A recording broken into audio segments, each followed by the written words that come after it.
বন্ধুরা, আজকে আমরা বোঝার চেষ্টা করব যে কিভাবে একজন সফল আর্টিস্ট হওয়া যায়।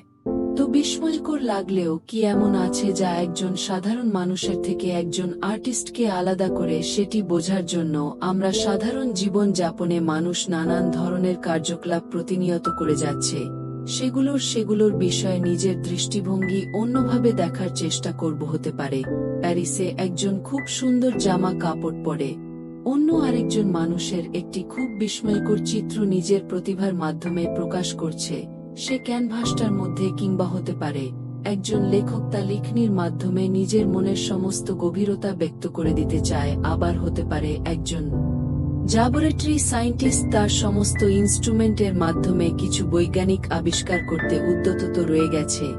যেরকম ভাবে আমাদের ভারতবর্ষের সঙ্গীতজ্ঞরা নিজেদের সম্পূর্ণ জীবন রিয়াজের মধ্যে অতিবাহিত করে তারপরে গিয়ে তারা সেই রকম সুর তাদের বাদ্যযন্ত্রগুলিতে প্রকাশ করতে পারে।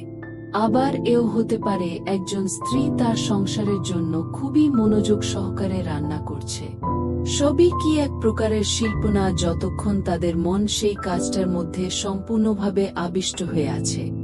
এই প্রকৃতি যেমন নিজেকে নানান রকম ভাবে সাজিয়ে তুলেছে, এগুলো সবটি কি আর্ট না? সেরকমই মানুষও নিজের কার্যকলাপ এর মধ্যে শিল্প এবং নিজের আর্টিস্ট সত্তাটাকে বাঁচিয়ে রাখে। একজন আর্টিস্ট হল সে যিনি পদক্ষেপ নেওয়াতে পারদর্শী, সে যতই ছোট কিংবা বড় হোক। তো বন্ধুরা, আমরা স্পষ্ট বুঝতে পারছি যে যিনি পদক্ষেপ নেওয়ার জন্য এক মুহূর্ত পিছুপা দেয় না, সুযোগের অপেক্ষায় ধৈর্য রাখতে পারে, সে পারদর্শী হয়ে ওঠে, তাকে একজন সফল আর্টিস্ট বলা যেতে পারে। এটা তার মধ্যকার গুণ বলতে পারেন। তবে মানুষ কিভাবে সেই পদক্ষেপ নেওয়াতে পারদর্শী হতে পারে, কিভাবে সেই এই গুণটিকে সব সময়ের জন্য নিজের মধ্যে ধারণ করে রাখতে পারে, এটা তখনই সম্ভব যখন তার কার্যকলাপ তার মনের মধ্যে কোন নেতিবাচক চিন্তা তৈরি না করে। সে যেন নিজেকে খুব খুশি অনুভব করে যখনই সে সেই কাজে নিযুক্ত থাকে। যেটা অবশ্যই আমাদের মনে রাখা উচিত যে কাজটি জরুরি নয়, কিন্তু কাজটির জন্য নিজেকে সব সময় উদ্যত রাখা, সেটি সব থেকে বেশি একজন সফল এবং একজন অসফল আর্টিস্টের পরিচয় বহন করে।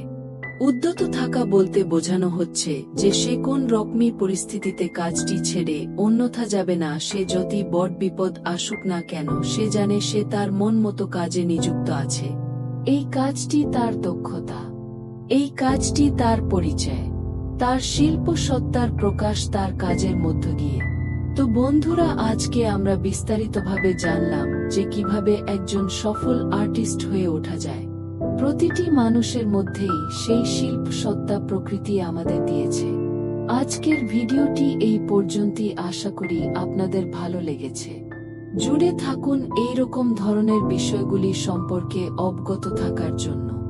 আপনার দিনটি শুভ হোক। ধন্যবাদ।